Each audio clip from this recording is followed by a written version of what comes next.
natin tong folding shelves na nakita ko sa online. Tingnan natin kung legit ba. Ayan, buksan mo nga. At i-promote natin at nang mabigyan tayo ni ano. Sino ba to? Anong online ba to? Tingnan natin kung hindi na to peke. Kasi dami ko nang na-order, binabalik ko talaga. Ano? Kaya pa? Ano, kaya pa?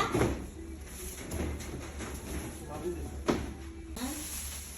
Tanggalin mo ang plastic. Ay, metal. Maganda nga siya. Hindi nga siya plastic. Kagaya nung nakilala ko, plastic. Charis! Laging may hugot, ano? Hoy, hoy. Ayusin mo.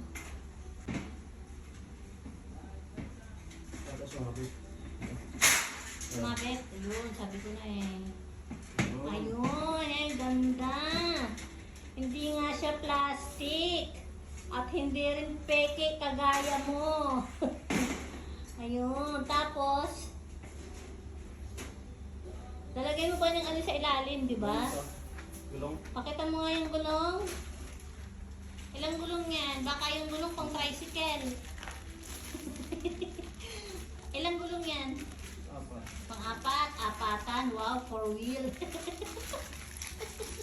Yan, ikakabit niya na ang 4-wheel niya. Stop. Ayusin mo. Ayan, nakabuo na siya. Maganda siya. Kasi hindi talaga peke. Legit siya, maganda.